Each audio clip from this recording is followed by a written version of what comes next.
Hello po mga kabs and kakabsat, andito na naman po ako at samahan niyo po ako, magluluto po ulit tayo ngayon at ang lulutuin po natin ay biryani, pork biryani po. Ang pork biryani po ay parang pagkain ng mga Italyano na kung tawagin ay risotto, pero sa mga Arabo o Indiano po ito po ay biryani. Marami po itong spices. Sa mga tao pong mahihilig ng spices, ito po, may recipe po ako para sa inyo. Bukod po sa mga spices na ating ilalagay, lalagyan din po natin ito ng yogurt. Kasi po, sa original pong recipe o authentic recipe ng biryani, yogurt po talaga ang nilalagay.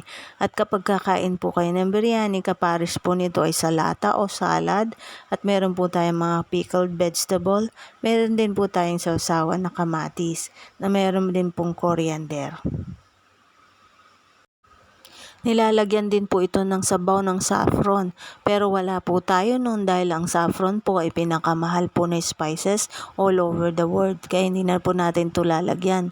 Meron naman po tayong turmeric na magiging dilaw po ang ating kanin. Yun po kasi ang nagpapadilaw sa kaning biryani, yung saffron na spice. Meron po tayo ditong basmati rice, atin po itong ibabad ng 20 minutes sa tubig bago po pakuluan. Meron din po tayo ditong pork pata na 3 piraso. Atin po itong mamarinate ng turmeric powder, sa pepper, sa asin, sa konting bechin, sa garam masala o biryani masala, at sa cumin powder. At atin po itong mamasain o atin pong imamassage yung mga spices sa karne para po manuot ang lasa, at atin po itong iseset aside para iluto mamaya.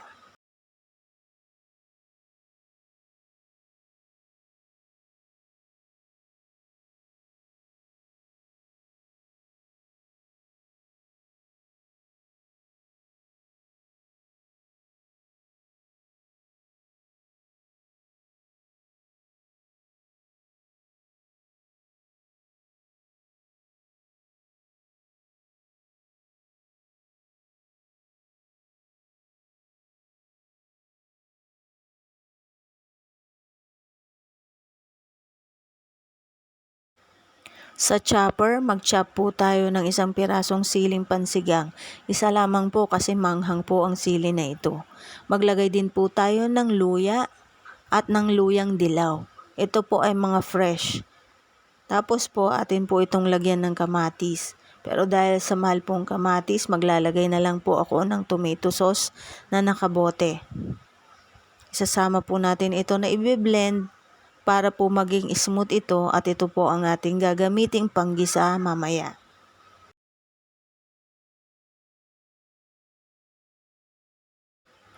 Magbalat po tayo ng patatas at sibuyas. Dahil gagamit po tayo ng maraming sibuyas dito, ipiprito po kasi natin yung kalahati na pangtatoppings natin, at yung kalahati po ay gagamitin natin panggisa.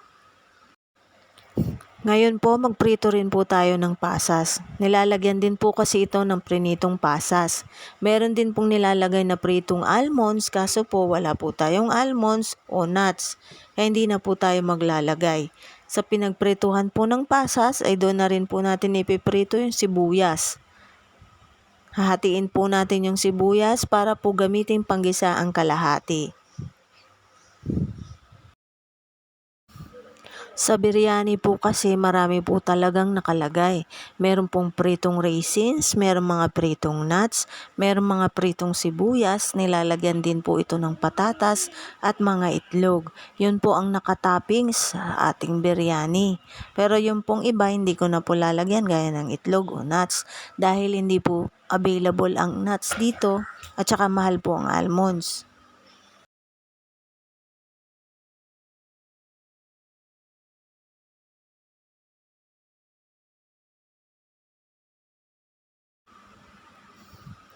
I-set aside na po natin yung kalahati ng sibuyas para po gagamiting panggisa mamaya. At itutuloy lamang po natin ang pagprito ng sibuyas hanggang po sa maging golden brown ito para po atin pong itabi.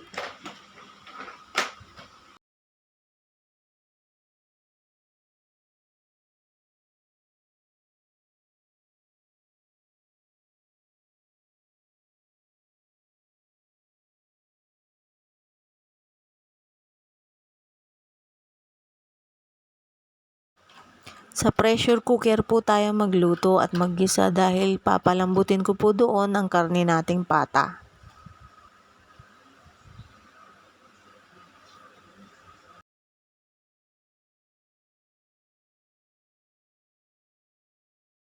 Maggisa na po tayo. Lagay na po natin yung kalahati ng sibuyas na ating itinabi. Meron din po ako ritong biniblender na bawang. Pag marami po akong binibiling bawang, biniblender ko na po yung iba. Para po ilagay sa garapon at nilalagyan ko po yun ng mantika. Nilalagay ko siya sa ref para po i-store. Bumibili na po talaga ako ng mga nabalatang bawang para po i-blender. At akin po itong nilalagyan ng mantika, ni-store ko po sa ref para kung kailangan ko po, ready to use na po ito. Hindi na po ako magdidiktik lagi.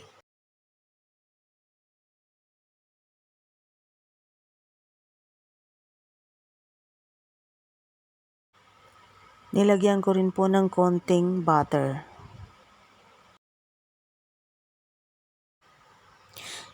Ngayon po, ibuhos na po natin yung na-blender nating spices. I-simmer lamang po natin ito at saka po natin titimplahan.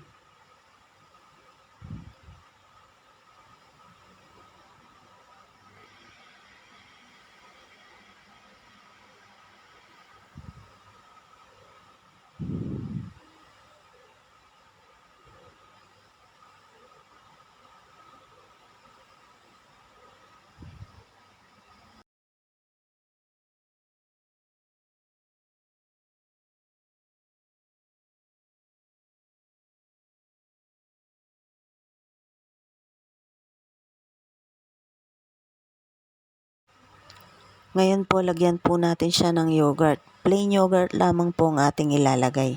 Hindi po pwede yung mga flavored yogurt. Kailangan po plain lamang po. Sa ibang bansa po kasi may cooking yogurt po talaga na ginagamit at yun po talaga ang nilalagay. 2 pack lamang po ang nilagay ko kasi medyo mahal din po ang yogurt dito sa Pilipinas. At saka konti lamang po ang lulutuin ko kaya saktong-sakto po yun, 2. Lagyan po uli natin ng 1.5 kutsara ng garam masala.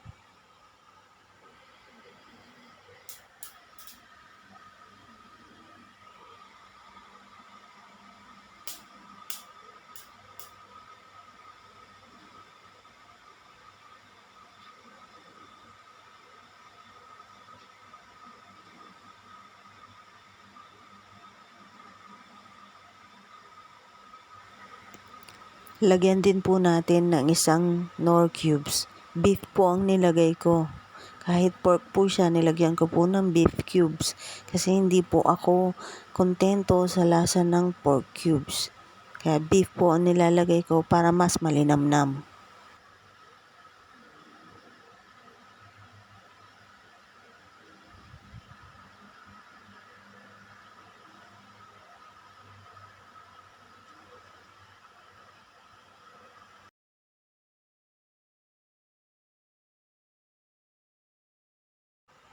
Naglagay din po uli ako dyan ng cumin powder.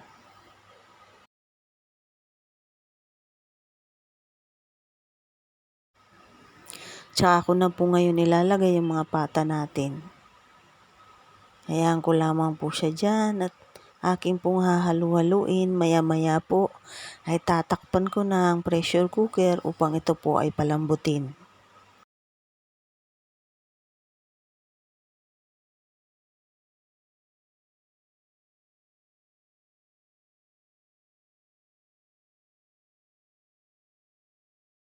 Ito po yung mga spices natin po ilalagay sa papakuluan nating tubig kung saan niluluto natin yung basmati rice. Meron po tayo ditong laurel leaf, may star anise, may cardamom pods, meron pong cloves at may rosemary po na dry.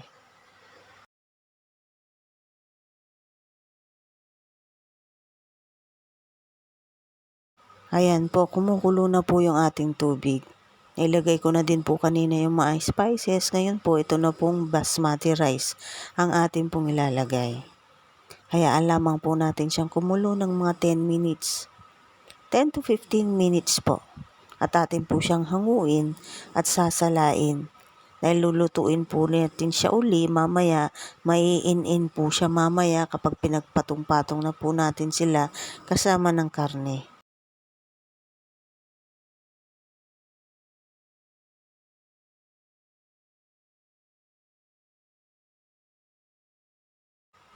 Gawa po tayo ng sausawan ng biryani. Kailangan po natin ng kamatis at coriander. Dapat po maraming kamatis, kaso lang po, mahal, kaya isa lamang po okay na. Chachap-chap lamang po natin yung coriander. At ito pong kamatis, atin po siyang gagadgarin. Kailangan po smooth siya para po magandang pagsawsawan.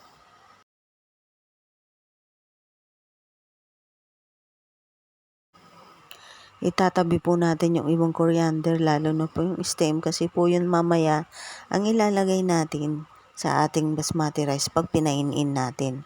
Magiging toppings po ito.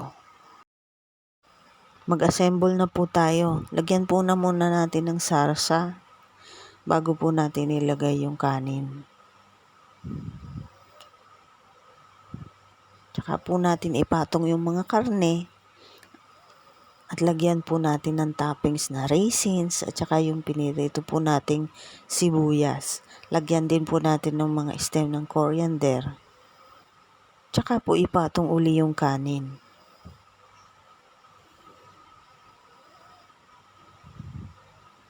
At atin po itong i-in-in ng mga 10 minutes para po muling maluto yung kanin.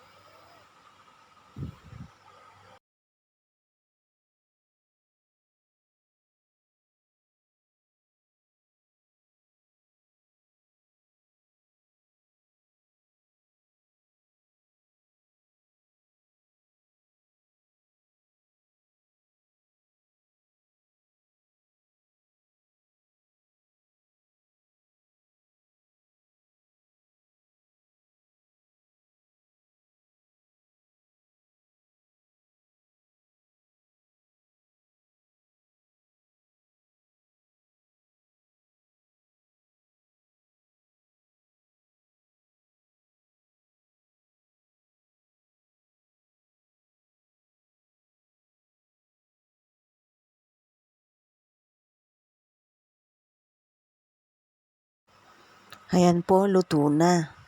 I-toppings na po natin yung raisins at saka po yung fried onions. Tsaka yung coriander. Tsaka na po tayo kumain. Halina po kayo. Saluhan nyo na po kami.